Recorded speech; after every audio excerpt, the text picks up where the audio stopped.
سخت گریاں، وہ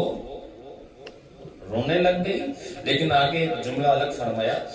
گریہ خود دام زن است،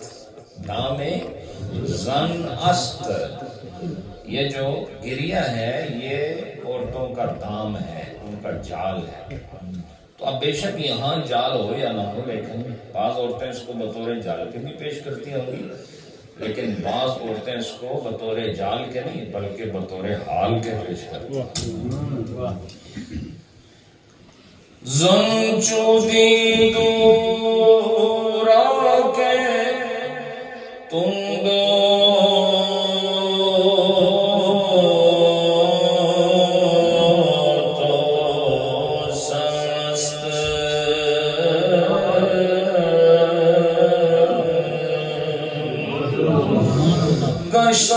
گریاں گریاں خود دام زن است،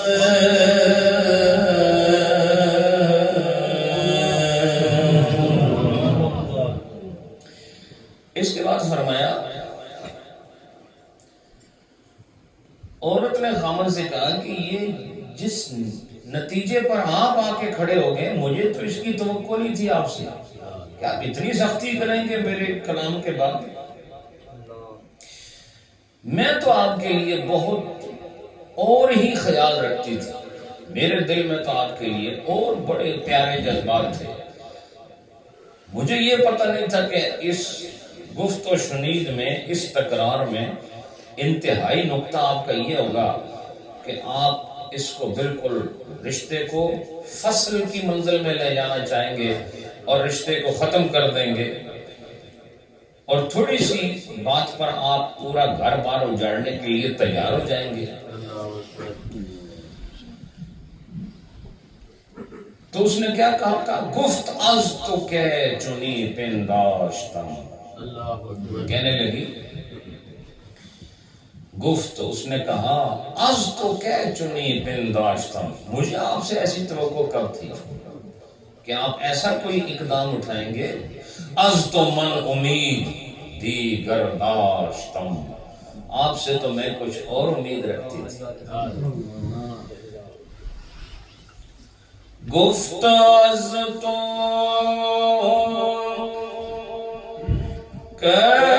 چنی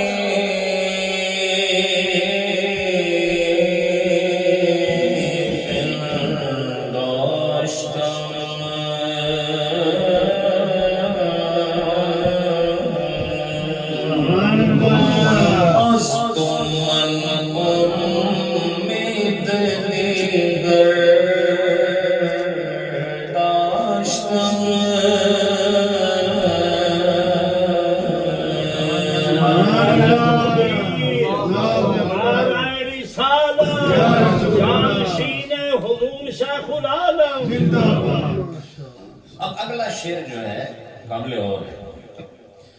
رومی صاحب فرماتے ہیں عورت نے جو راستہ اب اختیار کیا، یہ راستہ وہ نہیں جو اس نے پہلے اختیار کیا ہوا تھا۔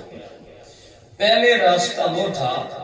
جس میں وہ اپنے ہونے کا اظہار کر رہی تھی کہ میں کوئی چیز ہوں، لیکن اب وہ جس راستے سے آ رہی ہے، اس راستے میں وہ اپنی نفی کر رہی ہے۔ آپ کو پتہ ہے جب انسان ایک طرف نفی کرے تو اس نفی کے نتیجے میں دوسری جانب اس بات ہوتا ہے، بولو نا۔ اگر دو آدمی بادشاہ بننے چاہتے ہیں، یہ ہو نہیں سکتا، اس میں ایک کی نفی ضروری ہے، دوسرے کا اس بات لازم ہے، اور اگر دونوں ہی نفی کریں تب بھی بات نہیں بنتی،